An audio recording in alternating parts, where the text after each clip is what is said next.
Today we settle the debate once and for all on the ultimate fish showdown. On one side we have a fish with a personality that punches its way through any weight class, the undisputed king of the solo aquarium, the betta fish. On the opposite side, it's Challenger, the champion of chill, the golden guardian of the community, the serene Honey Gourami. We're going to break down these stunning looking, explosive personalities, critical tank needs, and their ability to play well with others round by round. By the end of this, you'll know exactly which fish is right for your tank. Before we fully dissect these fish, if you join us, please do hit the subscribe button for weekly fish guides that work for you. Both of these incredible fish belong to the special group called labyrinth fish. That means they have a labyrinth organ, which is a mind-blowing superpower that essentially is a lung, which lets them breathe air from the surface. But that's where the similarities seem to stop. The betta, or betta splendens, is a true icon, and if you give them the proper care and get them from a good source, they have a typical lifespan of 3 to 5 years. The Honey Gourami, these guys are all in it for the long haul, lasting 4 to 8 years if they're kept in a good tank, which makes both of these fish very serious commitments. So now we've seen the clash of the size and the lifespan, but it's time for the real fight. First up, we have the betta fish, and to say bettas have a variety is an understatement. They are an explosive result of decades of selective breeding that has turned a more drab-looking fish, if you've seen wild versions, into breathtaking works of art. Unfortunately, that does shorten their lifespan because of the selective breeding. The number of choices is staggering. You don't just have color to pick from, you also have the fins as well. You get a legendary long finned types like the veil tails. The half moons are perfect for a 180-degree tail, or the electrifying crown tail, which is spiky. Then there's the short fin plakat, which are my personal favorites, which look more like the wild cousins of these fish we have selectively bred. Color choices are an infinite rainbow. You can find bettas that are solid colors and reds, deep blues, blacks, whites, or you can find multicolors like the mustard gas, which is a blue body with yellow fins. You have marble patterns, you have koi patterns, dragon scale patterns. You basically have unlimited options when it comes to finding a pattern that's going to fit you. Now let's check over on the Honey Gourami side. Where the bettas are more of a fireworks display, the Honey Gourami is going to offer a more refined, elegant look. They don't have a million fin types, but what they do possess is a classic, undeniable beauty. You'll find most of them are a gold or yellow variety in the store. They might look a little washed out, but in a healthy tank, you're gonna get a nice deep yellow gold. The males especially will ignite with this nice, rich, deep honey orange, or even some fiery reddish if they're showing some more mating styles. So who's the winner of this round? You let me know, but here I'm going to give it to the betta fish just because they have a stunning variety and are more customizable and personalized for what you're looking for. If you're feeling a little down when you're doing your weekly tank maintenance, make sure you fill up on Pogger's energy drinks. The link is down in the description if you want to give them a try. For this second round, we're looking at personalities and temperaments because our aquariums are an arena of spectacle and beauty, and we want to make sure we get the right personalities for our tank. Some people have referred to betta fish as water puppies, and for a good reason. They are unbelievably interactive as far as fish go. They learn to recognize you as the food giver, so they will rush to the front of your glass when you approach. And you can even kind of train them to follow your finger or do some basic tricks as well. They're curious, they're extremely smart, and they always seem to be patrolling their territory. And of course, we can't talk about betta personality with unfortunately not talking about their aggressive tendencies as well. They do unfortunately also go by Siamese fighting fish, and this is because these fish were bred to fight each other. Males are extremely territorial, especially towards other males or other fish with similar colors and fins that may be mistaken for another betta fish. But the electrifying truth of their temperament is they're a wild card. It depends entirely on the individual fish. You might get a completely chill betta fish, or you might get one that's going to flare and attack everything in the tank. And that flare isn't just aggression, it's communication.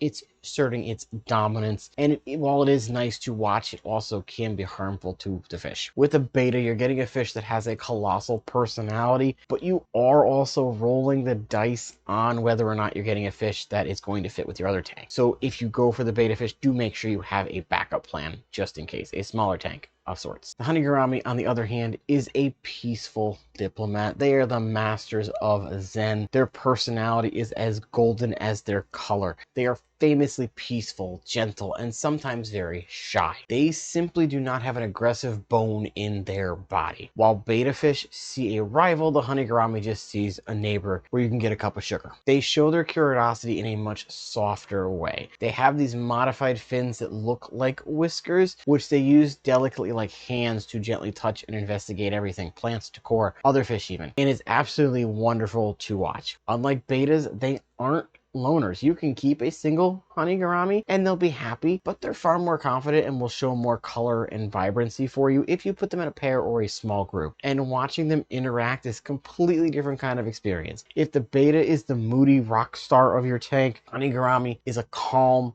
curious socialite. You lose some of that fiery in your face interactivity, but you gain a universal sense of harmony when you get these. So I'm giving this one to the Honey Gourami. If you're looking for some super cool fishy merch, please check out my merch store. And if you don't want to get ads on this channel, become a member. Tank requirements and lifestyles of these fish.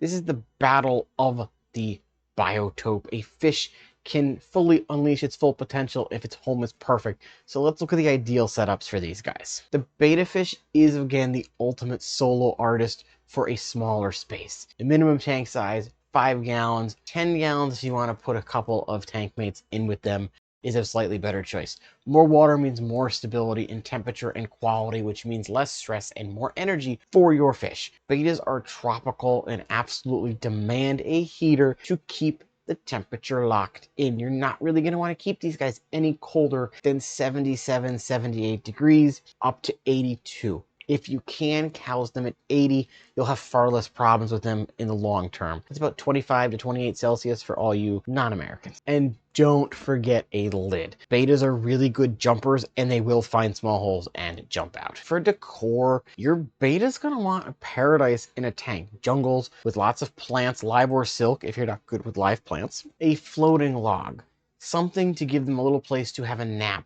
Broader leaves near the surface are going to give you an adorable little interaction, and it's very vital for them because the longer fins, they do get tired. If you want more on how to set up a betta tank, I do have a video. I will link it at the end of this video. The Honey Gourami, on the other hand, being a social butterfly, does need more room to roam. So you're probably going to want to give these guys a 10 gallon for a small community.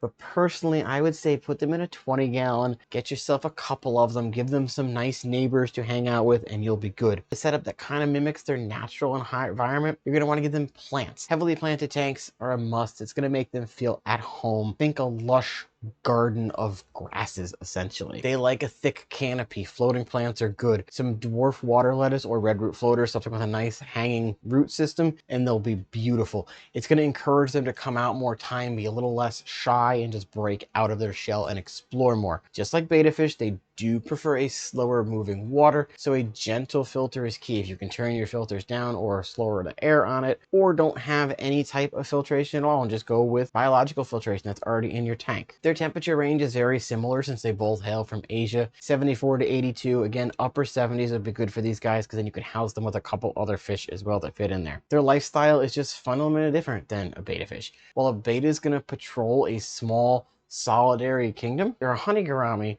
uses the entire space, it interacts with this whole world, and their ideal home isn't a lonely place, it's just a bustling community garden. So on that count, and because I do like community tanks a bit more, this one is kind of a tie, because I've had good luck with betta fish in my community tanks and Honey Gouramis, so I'm making this one a tie. Make sure to check out the link for boost plants in the description so you can pick out plants that will go great with your Honey Gourami or betta fish tanks.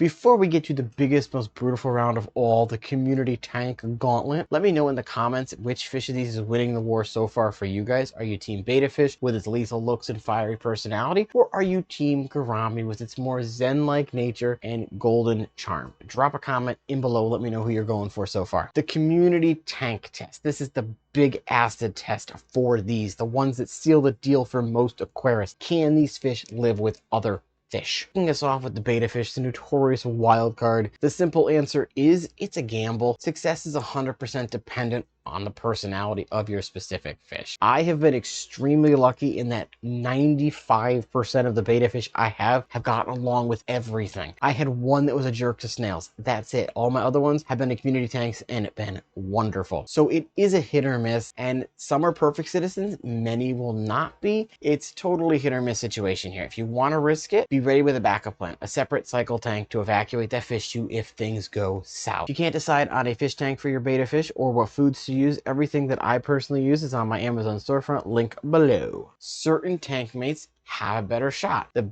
best bets are fish that are completely different and stay out of their way. Your bottom dwellers like coolie loaches, cory cats, you'll be good there because betta fish stay toward the top. Tetras are another one that I find great with. I did a whole video on betta tank mates. You can check that out later on if you wish. Snails are usually safe too. Shrimp, depending on the fish, can be an expensive buffet for your betta fish. The fish you must absolutely avoid are more bright colored ones with bigger fins because they are known fin nippers and things could look like food. If you get an angelfish with a betta fish, their longer flowing whisker-like fins could be seen as a worm and they'll just get eaten. And please don't put male bettas together. If you're a beginner just starting out, don't attempt putting females together either. Both of those cases are just disasters waiting to happen, and you want to set yourselves up for success. Now, the Honey Gourami, on the other hand, is the undisputed model citizen of the aquarium world. And I'm going to stress that I am only talking about honey gouramis because there are different types of the dwarf gouramis, but the honey to me has the best temperament out of all of them. These little golden fish don't just win the round, it laps the competition in a major victory parade. Honey gouramis are an absolute stellar choice for all your community tanks housing smaller appropriate sized fish. Their gentle nature means they get along with massive variety of other fish. They're perfect with schools of small peaceful swimmers like neon tetras, ember tetras, harlequin wrasse, boras, pencil fish. They absolutely live perfectly with bottom dwellers, again like cory cats. They're generally considered safe with adult shrimp and snails as well. They might opportunistically snack on the smaller babies because they can fit right in their mouths. But if you're keeping them fed well, you don't have to worry about that. The key here is to avoid housing them with bigger, aggressive, hyperactive fish that could bully them into hiding. Keep them with your smaller, mid-sized, peaceful fish, and it's just going to allow some wonderful, calm personalities to shine like a sun. In this round, there's definitely no contest. For anyone dreaming of a diverse, peaceful, thriving community tank, unfortunately, the Honey Gourami does take this hands down, and it does pain me to say that because I love betta fish so much. Last round before we pick our winner is the health and hardiness round, the survival of the fittest. A beautiful fish is only a joy if it's a healthy fish. So in this last round, we're looking at raw toughness and common health problems. The betta fish, for all its beauty, can be shockingly delicate, especially if you're going for more selectively bred fish. Your best bet starting out is just to get the run-of-the-mill veil tail. Don't go for the commercially bred designer fish because those guys are going to have a shorter lifespan, honestly, about 2 to 3, some even saying a year lately. If you want the 3 to 5 range or even 8 years from some people, you want something closer to the wild varieties. The veil tails, the non-super overly bred ones are your best bet because the intense inbreeding we use to create the incredible fins and color has tragically left a lot of betta fish prone to health problems, majority of them getting some type of tumor as they go on later in life. Chronic bloating, swim bladder problems are far more common in betta fish in the last 5-10 years than many other fish. Their longer fins are also magnets for bacterial and fungal infections like fin rot, which can trigger by the slightest stress in their water quality. This doesn't mean every betta will get sick. It just means you have to have stable water and you don't want the things bouncing all over the place. Unless I was adopting a betta fish with a tumor, I have not had any of mine develop a tumor from either a box store, a mom and pop, or an online seller. I have had many occasions with a dropsy or swim bladder problem, which unfortunately was hereditary because mine all came from the same family, and I think they had some type of genetic disorder, all ended up dying the exact same way, and it was very painful. Other than that, most of my betta fish do still go 3-4 years at the most right now, and they all came from box stores or small local stores. The honey gourami, in contrast, is a wonderful, robust, hardy fish. Their longer lifespans of 5 to 8 years is just a testament to their toughness. They're widely considered one of the best beginner fish for that very reason. They come from habitats that see huge seasonal changes, so they've evolved to be incredibly adaptive. Because they haven't been inbred for looks to the same degree as betta fish, their genetics are generally stronger and they're less prone to chronic issues that can plague their opponent, the betta fish in this case. This doesn't make them invincible, of course. Like any fish, they will get sick if they're kept in poor, stress-inducing conditions. But on a whole, they are much more resilient, more forgiving for beginner mistakes, and generally a tougher fish all around. Final verdict, we've witnessed a brutal, electrifying competition here. The betta fish dazzles us with its enchanted beauty and larger-than-life personalities. The honey gourami, on the other hand, charms us with its peaceful nature and rock-solid reliability. So who's the ultimate winner? After careful deliberation, the judges, me, myself, and I, have returned. The decision is in, and this showdown ends in a tie. Now hold on. Don't get your pitchforks out and torches yet. This isn't a cop-out. It's a recognition that the best fish is a title that can only be awarded by you. The real winner is decided by what kind of aquarium you are destined to build. So we have two champions on the podium today. The winner of the ultimate centerpiece solo is without a doubt the betta fish. If your dream is a smaller tank dedicated to one breathtaking fish, a living masterpiece with a fiery, interactive personality you can only truly bond with, then there is no simple, better choice than a betta fish, which is the star that demands the entire stage of your tank. And if you're looking for the ultimate peaceful community tank fish, that is the honey gourami by a landslide. If your dream is to create a larger, lush planted world, a calm, harmonious ecosystem buzzing with the gentle energy of different species living peacefully together, the honey gourami is the undisputed champion. It's the golden ambassador of goodwill, the perfect fish to unite any community aquarium. So there you have it. The ultimate choice is yours. The fiery, individualistic brilliance of the betta fish, or the gentle social harmony of the honey gourami. The fish you pick will define the very nature of your tank. The real winner is the one that fits your aquatic needs that you want to create. Thank you for joining me on this Fish Be Fish Showdown. If this was helpful to you, make sure you smash that subscribe button for more deep dives into aquarium hobby, and check out the next video and we can show you how to set up those perfect tanks for those fish, no matter which of these incredible champions you have chosen. Until next time, I will see you later.